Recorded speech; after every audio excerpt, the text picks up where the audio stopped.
اگر آپ نے میرے ساتھ زبردستی کرنے کی کوشش کی تو میں پولیس کو... ابھی اس کے الفاظ منہ سے پورے ادا بھی نہیں ہوئے تھے کہ سردار خان نے اس کے نازک لبوں پہ اپنا آگ برساتا لمس چھوڑا اور انہیں اپنی گرفت میں لے لیا۔ وہ اپنے اندر کا سارا جنون امشال کے اندر آہستہ آہستہ اتارنے لگا اور وہ اس کے نیچے بن پانی کی مچھلی کی طرح تڑپنے لگی۔ اس کی چیخوں، اس کی سسکیوں اور آوازوں کا گلا گھٹ چکا تھا۔ اگر آج وہ زندہ بچ جاتی تو اس نے طے کر لیا تھا کہ سردار اسفند خان کو ایسا مزہ چکھائے گی کہ اس کی آنے والی نسلیں یاد رکھیں گی، کیونکہ وہ امشال حیدر تھی۔ چاہے ایک ناتواں اور کمزور عورت تھی، مگر اتنی جلدی ہارنے والی نہیں تھی۔ باہر ایک دم سے زوروں کی بارش برسنے لگی، یوں جیسے کھڑکیاں توڑ کے اندر آ جائے گی، اور اندر اسفند خان کا جنون آہستہ آہستہ امشال کے اندر جاتا رہا اور وہ بالکل بے جان سی اس کی پناہوں میں سسکتی رہی۔ وہ ہاتھ میں گولڈ میڈل پکڑے، سر پہ سیاہ ٹوپی پہنے، مسکرا کے اسٹیج پہ کھڑی تالیوں کی گونج میں لپٹی ستائش سمیٹ رہی تھی جو صرف اس کے لیے تھی۔ جب ہال خاموش ہو گیا تو امشال حیدر نے اپنے لب وا کیے۔ آج اس کا دن تھا، اس کی زندگی کا سب سے خوبصورت دن، وہ دن جب خواب تعبیر بن کے آپ کی نظروں کے سامنے آ جاتا ہے۔ امشال حیدر نے جیسے دنیا فتح کر لی تھی۔ لوگ کہتے ہیں کہ عورت کی تعلیم اتنی ضروری نہیں ہوتی اور وہ صرف گھرداری کے لیے بنی ہے، چار دیواری میں قید ہونے کے لیے، مگر میں اس کانسیپٹ کو غلط ثابت کرنا چاہتی ہوں۔ یہ میرے ہاتھ میں پکڑا گولڈ میڈل اس کانسیپٹ کو غلط کر رہا ہے۔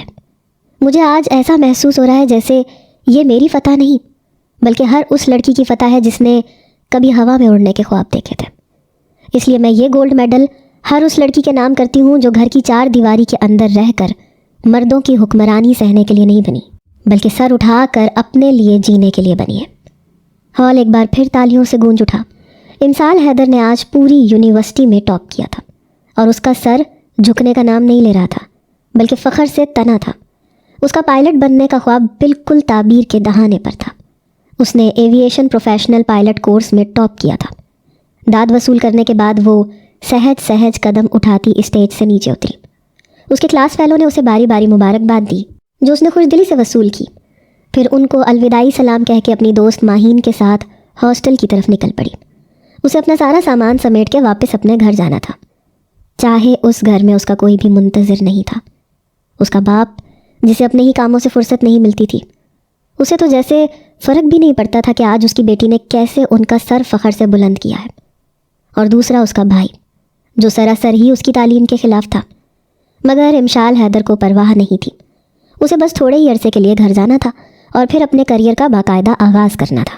اس کے لیے اسے کسی کی اجازت کی ضرورت نہیں تھی، وہ اپنے آپ میں مکمل تھی، با اختیار تھی، مگر شاید وہ غلط تھی۔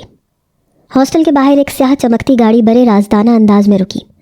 گاڑی کے اندر بیٹھے کچھ سیاہ نقاب پوش افراد کسی کے باہر نکلنے کا انتظار کر رہے تھے کہ اچانک ان کا انتظار ختم ہوا اور وہ باہر نکلی۔ اس کا ٹرالی بیگ اس کے پیچھے پیچھے پکی اینٹوں پہ چلتا آ رہا تھا۔ اسے کسی ٹیکسی کو روکنا تھا، مگر سڑک سنسان تھی اور اسے ابھی واپس جانا تھا۔ اس سے پہلے کہ وہ آگے کی جانب بڑھتی، کسی نے اس کی گردن کے قریب ایک سوئی چبوئی اور امشال کی آنکھیں اندھیروں میں ڈوب گئیں۔ اس کی تاریخ زندگی کا آغاز ہو چکا تھا۔ حویلی میں خاموشی کا راج تھا۔ باہر آنگن میں جلتے فانوس مدھم روشنی بکھیر رہے تھے، مگر اندر ہر چیز سیاہ اندھیرے میں ڈوبی ہوئی تھی۔ اس رات حویلی کی دیواریں بھی جیسے کسی طوفان کے آنے کا انتظار کر رہی تھیں۔ کمرے کے وسط میں سفید جوڑے میں ملبوس امشال حیدر سہمی ہوئی بیڈ کے کنارے پہ بیٹھی تھی۔ اس کا گلا خشک ہو چکا تھا، سانسیں بے ترتیب تھیں اور دل خوف سے اتنی زور سے دھڑک رہا تھا کہ اسے لگا شاید وہ خود ہی اس کی دھڑکنیں سن لیں گے۔ وہ ان 2 دنوں سے یہاں تھی، اب وہ اس شخص کے نام سے بھی کانپ جاتی تھی جسے آج کے بعد اسے اپنا شوہر کہنا تھا، وہی سردار اسفند خان جس کی کہانیاں وہ یہاں آنے کے بعد سے سنتی آ رہی تھی۔ سنگ دل، ظالم، بے رحم، آج وہی شخص اس کے مقدر میں لکھ دیا گیا تھا۔ دروازہ زوردار آواز کے ساتھ کھلا۔ امشال نے خوفزدہ نظروں سے دروازے کی طرف دیکھا۔ سردار اسفند خان اندر آیا۔ قدموں کی چاپ سخت اور چہرے پہ بے رحمی کی سیاہ لکیریں تھیں۔ اس کی آنکھیں شعلے برسا رہی تھیں، جیسے کسی بپھرے ہوئے شیر کو پنجروں میں قید کر دیا گیا ہو۔ وہ اپنے سیاہ کرتے کے بٹن کھولتے ہوئے ایک زہریلی نظر امسال پہ ڈالتا اندر آیا۔ وہ سہم کے پیچھے ہوئی، سانس تک رک گیا۔ ایک پل کے لیے کمرے میں صرف اس کی دھڑکنوں کی آواز گونجتی رہی. پھر اچانک اسفند کے چہرے پہ شدید غصہ ابھرا. یہاں کیا کر رہی ہو؟ اس کی بھاری آواز گونجی جس میں گرج تھی، تحقیر تھی اور ایک ایسا غرور تھا جو کسی کو بھی جھکا دینے کے لیے کافی تھا. امشال کی آنکھوں میں خوف اور بے بسی جھلکنے لگی. اس نے بمشکل اپنی لرزتی ہوئی آواز میں کہا، میں، مگر الفاظ اس کے لبوں میں ہی دم توڑ گئے. اسفند کا صبر ایک لمحے میں جواب دے گیا. وہ ایک جھٹکے سے آگے بڑھا، بغیر کسی تردد کے امشال کی نازک کلائی کو پکڑ کے اسے بیڈ سے نیچے پھینک دیا. یہ بیڈ تمہارا نہیں، سمجھی؟ اس نے زہر آلود لہجے میں کہا. تم یہاں بیوی بن کر نہیں آئی، تم صرف ایک سودے کا حصہ ہو، ایک خون بہا جسے میں نے قبول کرنا توہین سمجھا ہے. امشال زمین پہ گری. اس کے گھٹنوں میں چوٹ لگی اور آنکھوں میں آنسو بہ رہا ہے. وہ کانپتی ہوئی بمشکل خود کو سنبھالنے کی کوشش کر رہی تھی، مگر اسفند کی سرخ آنکھیں اسے مزید بے جان بنا رہی تھیں. وہ 2 دن سے یہ خون بہا لفظ سن رہی تھی، مگر ابھی تک انجان تھی کہ وہ خون بہا کس کی وجہ سے بنی ہے، اپنے باپ کی وجہ سے یا اپنے بھائی کی وجہ سے. اسے اس کی یونی سے اٹھا کے اسفند کے لوگ یہاں اس کی بڑی سی حویلی میں 2 دن پہلے لے کے آئے تھے. اسے بنا فیصلے کے اغوا کر کے اسفند نے اسے خون بہا بنا کے یہاں زندگی بسر کرنے پہ مجبور کر دیا تھا. میں نے تمہیں خریدا نہیں ہے، مجھے تمہارے وجود سے کوئی دلچسپی نہیں ہے. وہ زہر خند لہجے میں بولا. یہاں پہ تم رانیوں کی طرح رہنے کا خواب مت دیکھنا، کیونکہ میں وہ مرد نہیں جو عورتوں کو عزت دینا جانتا ہوں. امشال کی آنکھوں میں بے بسی تھی. وہ اس شخص کے قہر کے سامنے کچھ بھی کہنے کی ہمت نہیں کر پا رہی تھی.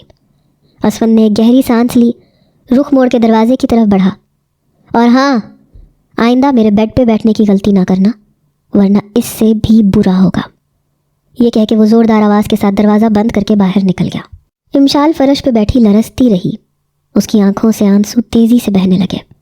وہ سوچ بھی نہیں سکتی تھی کہ اس کی زندگی ایک ایسی قید میں بدل جائے گی جہاں محبت کی جگہ صرف خوف تھا، اور جہاں اس کا ہر سانس لینا بھی کسی گناہ سے کم نہیں تھا. یہ نکاح محبت کا نہیں بلکہ انتقام کا تھا، اور اس قید سے نکلنے کا کوئی راستہ نہیں تھا. کمرے میں گہرا سناٹا تھا. باہر ہوا درختوں کے پتوں کو بے رحمی سے جھنجھوڑ رہی تھی. وہ ابھی تک زمین پہ بیٹھی ہوئی تھی. اس کے ہاتھ کانپ رہے تھے. آنکھوں سے آنسو بہہ کے اس کے سفید دوپٹے میں جذب ہو رہے تھے. اس کے گھٹنوں میں چوٹ لگی تھی اور وہ ننگے پیر فرش پر بے جان پڑی تھی. اس کا دل بار بار وہی منظر دہرا رہا تھا. سردار اسفند کی سرخ آنکھیں، اس کا غصے میں بھرپور چہرہ، اور وہ لمحہ جب اس نے اسے بیڈ سے نیچے پھینکا تھا. اس کا غرور، اس کی سختی، اس کا نفرت بھرا لہجہ. امشال نے سسکی لی اور اپنے کانپتے ہاتھوں سے خود کو سنبھالنے کی کوشش کی. وہ اٹھنے کی کوشش میں تھی کہ اچانک دروازہ دوبارہ کھلا. سردار اسفند خان واپس آیا تھا. اس کے قدموں کی چاپ اتنی سخت تھی کہ فرش بھی کانپ اٹھا. وہ دروازے پہ رک کے گہری سانس لے کے امشال کو دیکھنے لگا، جو ابھی تک زمین پر بے بسی سے بیٹھی تھی. اس کا سارا اعتماد جیسے نچڑ گیا تھا. اس کے ساتھ ہوا کیا تھا؟ کس کے جرم کی سزا کے طور پہ وہ لائی گئی تھی؟ وہ ابھی اس بات سے بھی انجان تھی. ابھی تک یہی ہو؟ اس کا لہجہ زہر آلود تھا. یا انتظار کر رہی ہو کہ میں تمہیں اٹھا کے باہر پھینک دوں؟ امشال نے سر جھکا لیا. اس کے ہونٹ صدمے اور غصے سے کانپ رہے تھے. اسفند نے ایک قدم آگے بڑھایا.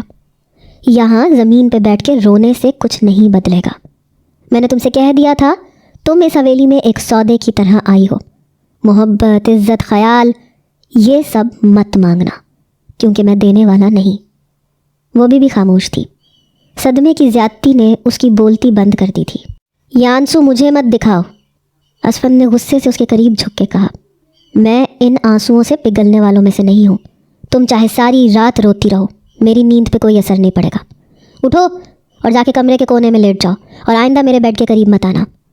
اسفند نے سختی سے کہا اور خود بیڈ پہ بیٹھ گیا، گویا وہ وہاں موجود ہی نہ ہو. امشال بمشکل اٹھنے لگی، مگر چوٹ کی تکلیف نے اسے بے حال کر دیا. وہ لنگڑاتی ہوئی کمرے کے کونے میں گئی اور خود کو ایک کمزور بے بس پرندے کی طرح سمیٹ کے زمین پہ لیٹ گئی. یہ قید کی پہلی رات ہے امشال، اس نے خود سے کہا، اور مجھے نہیں معلوم کہ یہ سزا کب ختم ہوگی. اندھیرے میں آنسو اس کے چہرے کو بھگو رہے تھے، جبکہ دوسری طرف اسفند خان آنکھیں بند کیے بے رحم نیند کے سپرد ہو چکا تھا، بے خبر اس دل سے جو اس کے ظلم کے نیچے آہستہ آہستہ کچلا جا رہا تھا. صبح کی روشنی حویلی کے لمبے برآمدوں میں اترنے لگی، مگر اندر اب بھی رات کا اندھیرا چھایا ہوا تھا. پرندے چہچہا رہے تھے مگر ان کی آوازیں حویلی کے خوفناک سکوت میں دب کے رہ گئی تھیں۔ امشال نے اپنی سرخ سوجی ہوئی آنکھیں کھولی۔ فرش کی ٹھنڈک اس کے جسم میں اتر چکی تھی اور رات بھر کی بے آرامی نے اسے نڈھال کر دیا تھا۔ وہ دھیرے سے سر اٹھا کے بیڈ کی طرف دیکھنے لگی۔ سردار اسفند خان حسب معمول اپنے سخت اور بے رحم انداز میں اٹھا، کندھے پہ سفید چادر ڈالی، جیسے رات کی کوئی تلخی اسے چھو بھی نہیں سکی تھی۔ وہ کسی شہنشاہ کی طرح بیڈ سے اترا اور امشال کی طرف ایک نظر بھی ڈالے بغیر اپنی کلائی پہ گھڑی باندھنے لگا۔ صبح ہوتے ہی اپنا چہرہ میرے سامنے مت لانا، اسفند نے آئینے میں اپنی شبیہ کو دیکھتے ہوئے بے نیازی سے کہا، ورنہ دن کی شروعات ہی خراب ہو جائے گی۔ امشال کا دل جیسے کسی نے مٹھی میں لے کے مسل دیا۔ اس نے بے اختیار اپنے دوپٹے کو مضبوطی سے تھام لیا مگر خاموش رہی۔ 2 دن مسلسل قید اور توہین نے اس کے غرور کا تیا پانچا کر دیا تھا۔ اسٹیج پہ خود اعتمادی کی باتیں کرنا اور ہوتا ہے مگر حقیقتاً اس کا اعتماد جھاگ کی طرح بیٹھ گیا تھا، کیونکہ سامنے اسفند خان تھا جس کے جاہ و جلال کے سامنے فرعون کا سر بھی جھک جائے۔ وہ تو پھر ایک نازک سی لڑکی تھی۔ اسفند نے اپنی بندوق میز پہ رکھی، کوٹ کندھے پہ ڈالا اور دروازے کی طرف مڑا، مگر پھر ایک دم رکا اور مڑ کے امشال کو یوں دیکھا جیسے وہ کوئی فضول چیز ہو جو غلطی سے اس کے کمرے میں رہ گئی ہو۔ تمہیں کوئی غلط فہمی ہو تو ابھی دور کر لو۔ اس کے لبوں پہ تلخی ابھری۔ یہ شادی تمہاری مرضی سے نہیں ہوئی نہ میری، مگر میں اپنی زندگی پہ تمہیں حاوی ہونے کا حق کبھی نہیں دوں گا۔ تم ایک قیدی ہو بس، اور قیدی کو اپنے مالک کی مرضی کے بغیر سانس لینے کی بھی اجازت نہیں ہوتی۔ امشال کی آنکھوں میں بے اختیار آنسو آ گئے مگر اس نے جلدی سے اپنا چہرہ جھکا لیا۔ اور ہاں، جو کچھ بھی ہوا اس پہ افسوس کرنے کی ضرورت نہیں، کیونکہ افسوس ان چیزوں پہ کیا جاتا ہے جو قیمتی ہوں، اور تمہاری کوئی قیمت نہیں۔ یہ کہہ کے وہ دروازہ زور سے بند کر کے باہر نکل گیا، جبکہ امشال اپنے ہاتھوں میں چہرہ چھپا کے سسک پڑی۔ یہ اس کی پہلی صبح تھی اور شاید یہ صبح اس کی زندگی کا بدترین آغاز تھی۔ حویلی کے ملازمین اپنے کاموں میں مصروف تھے مگر ہر کوئی جانتا تھا کہ آج یہ حویلی پہلے سے زیادہ خاموش اور بوجھل تھی۔ سب کی نظریں ایک ہی دروازے کی طرف تھیں، وہ دروازہ جو سردار اسفند کے کمرے کا تھا، جہاں ایک خون بہا قید کی صورت میں موجود تھی۔ امشال نے اپنی سوجی ہوئی آنکھوں سے ارد گرد دیکھا۔ وہ اب بھی فرش پہ تھی، بدن میں شدید درد تھا مگر اس سے زیادہ تکلیف ان الفاظ کی تھی جو اسفند ابھی جاتے ہوئے کہہ کے گیا تھا، تمہاری کوئی قیمت نہیں۔ یہ الفاظ اس کے دل میں کسی نیزے کی طرح چبھ رہے تھے۔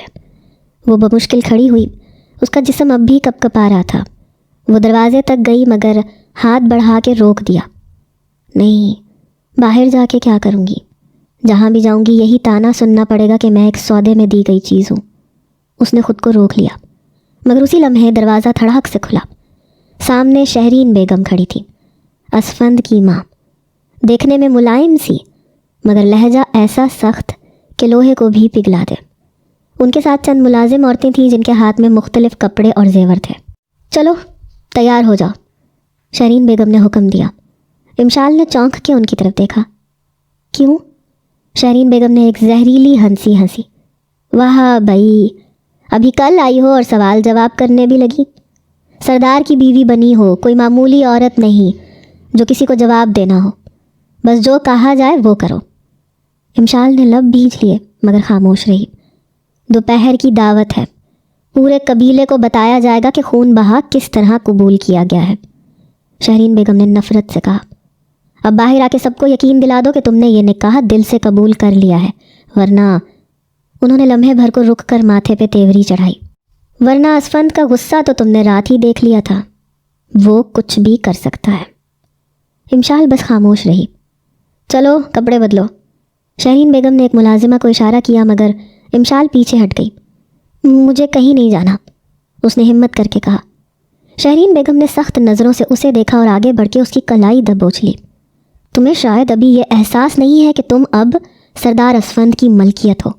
وہ غرائیں، اور اس کی ملکیت میں عورتوں کی کوئی مرضی نہیں چلتی، وہ جو کہہ دے گا وہی ہوگا، تو بہتر ہوگا کہ ضد چھوڑو اور چپ چاپ باہر چلو۔ امشال کا دل چاہا کہ وہ چلا کے کہے کہ میں کوئی چیز نہیں ہوں، مگر وہ جانتی تھی کہ اس گھر میں اس کی آواز کوئی نہیں سنے گا۔ اسے فی الحال بس خاموش رہنا تھا۔ اس کی آنکھوں میں آنسو آ گئے مگر اس نے ضد نہیں چھوڑی۔ مجھے سردار سے بات کرنی ہے۔ شہرین بیگم ہنسی مگر وہ ہنسی زہر سے بھری تھی۔ سردار کو تمہاری کوئی فکر نہیں لڑکی، وہ باہر مہمانوں کے ساتھ بیٹھا ہے، تم چاہے ساری رات یہیں بیٹھی رہو۔ یہ کہہ کے وہ تیزی سے باہر نکل گئیں اور کمرے کا دروازہ زوردار آواز کے ساتھ بند ہو گیا۔ امشال نے گہری سانس لی۔ مجھے خود کرنا ہوگا کچھ۔ اس نے اپنے آنسو پونچھے اور آئینے میں خود کو دیکھا۔ وہ ایک مظلوم ڈری ہوئی لڑکی نہیں تھی، وہ اب بھی اپنے لیے لڑ سکتی تھی، مگر کیسے؟ یہ سوال اسے اندر سے توڑ رہا تھا، مگر وہ یہ جانتی تھی کہ اگر آج وہ جھک گئی تو پھر کبھی سر نہیں اٹھا سکے گی۔ امشال کا دل زور زور سے دھڑک رہا تھا۔ کمرے کے دروازے سے باہر ایک پوری دنیا تھی، وہ دنیا جہاں سب کی نظریں اس پہ جمی ہوتی، جہاں ہر کوئی اسے ایک سودے کی چیز سمجھتا، اور جہاں سب کو یقین تھا کہ سردار اسفند کی نئی دلہن بے بسی اور خاموشی کی تصویر ہوگی، مگر وہ خاموش رہنے کے لیے تیار نہیں تھی۔ اس نے آئینے میں خود کو دیکھا، آنکھیں سرخ تھیں، چہرہ زرد تھا، مگر اس کے اندر کچھ بدل چکا تھا۔ وہ ڈرنا نہیں چاہتی تھی، وہ کمزور نظر نہیں آنا چاہتی تھی، چاہے حقیقت کچھ بھی ہو۔ مجھے مضبوط بننا ہوگا، خود کے لیے۔ آج تک یہی سبق دیا ہے خود کو، اب کیسے ہار جاؤں؟ اس نے گہری سانس لی اور دروازہ کھول دیا۔ حویلی کا بڑا سا صحن حویلی کے سبھی نوکروں سے بھرا ہوا تھا۔ لمبے دسترخوان لگے ہوئے تھے، جہاں سردار اسفند کے گاؤں سے آئے قبیلے کے بڑے بوڑھے بیٹھے ہوئے تھے۔ عورتیں ایک طرف کھڑی چہمگوئیاں کر رہی تھیں اور کچھ جوان لڑکیاں آنکھوں میں حسد لیے اسے دیکھ رہی تھیں۔ وہ سب کل رات گاؤں سے آئے تھے اس دعوت میں شرکت کرنے کے لیے۔ اس وقت سب سے زیادہ خوفناک چیز تھی سردار شہریار حیات کا جلالی چہرہ۔ وہ مہمانوں کے بیچ اپنے مخصوص شاہانہ انداز میں بیٹھا تھا، گردن اونچی، نظریں سخت اور بے رحم۔ وہ واحد شخص تھا جو کسی سے بات کرنے کے بجائے سامنے دروازے کی طرف دیکھ رہا تھا، جیسے انتظار کر رہا ہو کہ وہ لڑکی کب آئے گی جسے اس نے اپنی مرضی کے خلاف قبول کیا تھا۔ امشال نے قدم آگے بڑھایا اور اس کے ہر قدم پر حویلی میں سرگوشیاں گونجنے لگی۔ یہی ہے خون بہا کی لڑکی، بیچاری، پتہ نہیں سردار اس کے ساتھ کیا کرے گا، کتنی کمزور لگ رہی ہے، یہ تو سردار کے ساتھ ایک دن بھی نہیں گزار پائے گی۔ امشال نے سب کچھ سنا مگر نظر انداز کر دیا۔ وہ جانتی تھی کہ یہ لوگ اسی کی ہمت کا امتحان لے رہے ہیں۔ اس کی نظر سیدھی اسفند سے ملی۔ بیٹھو، اسفند نے پہلی بار لوگوں کے سامنے اسے حکم دیا، مگر اس کے لہجے میں وہی سرد مہری تھی۔ امشال نے ایک پل کو سوچا، پھر آہستہ مگر مضبوط قدموں سے چلتی ہوئی اسفند کے برابر میں جا کے بیٹھ گئی، اور تب پہلی بار سب خاموش ہو گئے۔ کسی نے یہ توقع نہیں کی تھی کہ وہ بغیر کسی ڈر کے سردار کے برابر کی جگہ لے لے گی، اور وہ بھی اس کے حکم پہ سر جھکائے بغیر۔ اسفند نے حیرت سے ایک لمحے کے لیے اسے دیکھا، پھر نظریں سخت کر لیں۔ وہ اس معمولی لڑکی میں اتنی ہمت کی توقع نہیں کر رہا تھا۔ تمہیں سمجھ نہیں آتا، میں نے کہا بیٹھو، حکم بجا لاؤ، اس نے زہر آلود لہجے میں کہا۔ امشال نے پلکیں جھپکائیں، پھر نرمی مگر مضبوطی سے جواب دیا، میں بیٹھی تو گئی ہوں سردار۔ مہمان حیرت سے ایک دوسرے کی طرف دیکھنے لگے۔ ہر کسی نے پہلی بار یہ دیکھا تھا کہ کوئی عورت اسفند خان کے لہجے کے سامنے اپنی آواز کو دبنے نہیں دے رہی تھی۔ اسفند کے چہرے پہ ایک پل کے لیے حیرت ابھری، مگر فوراً ہی وہ غصے میں بدل گئی۔ وہ آگے جھکا، اتنا قریب کہ صرف امشال ہی سن سکے۔ بہت جلد تمہیں تمہاری اوقات یاد دلا دوں گا، اس نے سرگوشی میں دھمکی دی۔ امشال نے پہلی بار اس کی آنکھوں میں دیکھ کے کہا، میں انتظار کروں گی سردار۔ یہ پہلی بار تھا کہ کسی نے سردار اسفند خان کو چیلنج کیا تھا، اور وہ بھی ایک لڑکی نے، جسے اس نے محض ایک بوجھ سمجھ کے قبول کیا تھا۔ لوگ حیران تھے کیونکہ یہ پہلی بار تھا کہ کسی عورت نے سردار کے سامنے اپنی مرضی ظاہر کی تھی، وہ بھی سب کے سامنے۔ اسفند کا لہجہ لمحہ بلمحہ بڑھ رہا تھا۔ یہ لڑکی کیا سمجھتی تھی خود کو؟ ایک سودے میں دی گئی چیز ہوتے ہوئے بھی یہ کیسے اس کی آنکھوں میں آنکھیں ڈال رہی تھی؟ وہ چاہتا تھا کہ وہ خوفزدہ ہو، نظریں جھکا لے، مگر وہ خاموشی سے بیٹھی تھی، جیسے اس کے الفاظ اسے توڑ نہ سکے ہوں۔ یہ ناقابل برداشت تھا۔ ختم کرو یہ کھانے پینے کا تماشا، اسفند نے ایک دم سخت لہجے میں اعلان کیا۔ مجھے کچھ ضروری بات کرنی ہے۔ مہمان خاموش ہو گئے۔ شہرین بیگم کے چہرے پر ایک معنی خیز مسکراہٹ آئی، جیسے وہ جانتی تھی کہ کچھ بہت دلچسپ ہونے والا ہے۔ اسفند نے اپنی جگہ سے اٹھ کے سب کے سامنے امشال کی طرف دیکھا۔ تم نے میرے برابر میں بیٹھنے کی جرت بھی کیسے کی؟ وہ درستگی سے چیخا۔ آپ کی بیوی کو آپ کے برابر میں ہی بیٹھنا چاہیے سردار، وہ کمال بے نیازی سے بولی، اور اسفند کے خون میں مزید جوش بھر گیا۔ تم میرے برابر میں بیٹھنے کے قابل نہیں ہو، اسفند نے زہر آلود مسکراہٹ کے ساتھ کہا، یہ جگہ سردار کی ہے اور تم محض خون بہا میں دی گئی لڑکی، اپنی حد میں رہو۔ امشال کے چہرے کا رنگ سفید پڑ گیا، اس کی انگلیاں بے اختیار دوپٹے کو مروڑنے لگیں، مگر اس نے خود کو سنبھالا۔ میری حد، وہ مدھم مگر واضح آواز میں بولی۔ تو پھر سردار مجھے یہ بھی بتا دیں کہ میرے لیے صحیح جگہ کہاں ہے؟ اسفند نے آنکھیں تنگ کیں، وہ اس کی گستاخی پہ حیران تھا، مگر وہ مزید اسے چپ رہنے کا موقع نہیں دینا چاہتا تھا۔ زمین پہ، میرے قدموں کے نیچے، وہ گھرایا، اور تب پورا صحن ساکت ہو گیا۔ یہ الفاظ کسی کو حیران نہیں کر رہے تھے کیونکہ اسفند کی سخت مزاجی مشہور تھی، مگر سب اس لڑکی کے رد عمل کا انتظار کر رہے تھے جس نے پہلی بار سردار کے حکم کو نظر انداز کرنے کی جرت کی تھی۔ امشال کے دل میں غصے اور بے بسی کی ایک لہر اٹھی۔ یہ کیا چاہتا ہے؟ مجھے سب کے سامنے ذلیل کرے؟ کیا میں واقعی اس کی نظر میں اتنی کم حیثیت رکھتی ہوں؟ کچھ لمحے خاموشی میں گزرے، پھر امشال نے آہستہ سے مسکرا کے اپنی جگہ چھوڑ دی۔ لوگ حیرت سے دیکھنے لگے کہ شاید اس نے ہار مان لی۔ وہ چلتی ہوئی شہریار کے پاس آئی۔ ایک لمحے کو لگا کہ وہ واقعی اس کے قدموں میں بیٹھنے جا رہی ہے، مگر جیسے ہی وہ جھکی، اس نے جھک کے فرش سے پانی کا گلاس اٹھایا اور پوری طاقت سے اسفند کے چہرے پہ اچھال دیا۔ پورا مجمع دم بخود رہ گیا۔ شہرین بیگم کے منہ سے بے اختیار یا اللہ نکلا۔ عورتوں نے ایک دوسرے کی طرف حیرت سے دیکھا۔ مرد کھڑے تھے جیسے یہ سب ان کی توقع سے باہر تھا، اور اسفند، وہ کچھ لمحے ساکت رہا۔ پانی اس کے چہرے سے ٹپک رہا تھا، مگر اس سے زیادہ اس کی آنکھوں میں ایک ایسا شعلہ بھڑک رہا تھا جو پہلے کبھی نہیں دیکھا گیا تھا۔ امشال نے گلاس ایک طرف رکھا اور سخت لہجے میں بولی، سردار میں آپ کے قدموں میں بیٹھنے کے لیے نہیں آئی تھی، میں آپ کے چہرے پر آپ کا غرور دھونے آئی تھی۔ یہ کہتے ہی وہ تیزی سے پلٹی اور حویلی کے اندر چلی گئی، جبکہ پیچھے سردار اسفند کی انگلیاں مٹھی میں بند ہو چکی تھیں اور اس کے چہرے پہ صرف ایک ہی تاثر تھا، انتقام۔ حویلی کے بڑے دروازے زوردار آواز کے ساتھ بند ہوئے جیسے اندر طوفان آنے والا ہو۔ صحن میں موجود ہر شخص کی آنکھیں سردار اسفند خان پہ جمی تھیں، وہی شہریار جسے آج تک کسی نے یوں ذلیل ہوتے نہیں دیکھا تھا۔ اس کا جبڑا سخت ہو چکا تھا، مٹھیاں بھینچی ہوئی تھیں اور آنکھوں میں وہ وحشیانہ غصہ تھا جو دشمنوں کے لیے مخصوص تھا، مگر آج یہ غصہ ایک عورت کے لیے تھا، امشال، جو اس کے غرور کو سرے عام روند کے جا چکی تھی۔ شہرین بیگم نے ایک نظر اسفند کے بھیگے چہرے پہ ڈالی، پھر بے یقینی سے سر ہلایا۔ یہ لڑکی زیادہ دن نہیں بچے گی۔ مہمان دبے دبے انداز میں سرگوشیاں کر رہے تھے، مگر کوئی بھی اسفند کے قریب جانے کی ہمت نہیں کر رہا تھا۔ اور پھر اسفند نے اپنی بندوق میز پر سے اٹھائی اور لمبے قدموں سے اندر کی طرف بڑھا۔ ہر کوئی جانتا تھا کہ اب طوفان آئے گا۔ امشال حویلی کے اندرونی حصے میں تیز قدموں سے چل رہی تھی، اس کا سانس بے ترتیب تھا اور دل زور زور سے دھڑک رہا تھا۔ میں نے یہ کیا کر دیا؟ یہ سوال اس کے ذہن میں گردش کر رہا تھا، مگر اس کے اندر ایک عجیب سا سکون بھی تھا۔ وہ جانتی تھی کہ جو ہوا وہ غلط نہیں تھا۔ وہ سردار کے ظلم کے آگے جھکنا نہیں چاہتی تھی، وہ اس کی غلام نہیں تھی۔ مگر اب کیا ہوگا؟ وہ ایک عورت تھی، نہتی ناتواں عورت۔ اس نے ایک بھوکے شیر کو پنجرے سے آزاد کیا تھا جو اب اس کی گھات لگائے بیٹھا تھا۔ اس کا ڈرنا فطری تھا۔ وہ اپنے کمرے تک پہنچی، دروازہ بند کرنے ہی والی تھی کہ دروازہ زوردار آواز کے ساتھ کھلا اور وہ اندر آیا۔ وہ طوفان کی طرح آیا تھا۔ امشال کے لبوں سے بے اختیار چیخ نکل گئی، مگر اگلے ہی لمحے اسفند نے دروازہ بند کر کے چٹخنی چڑھا دی۔ کمرہ ایک دم قید خانہ بن گیا، جہاں ایک ظالم بادشاہ اور اس کی بغاوت کرنے والی قیدی موجود تھی۔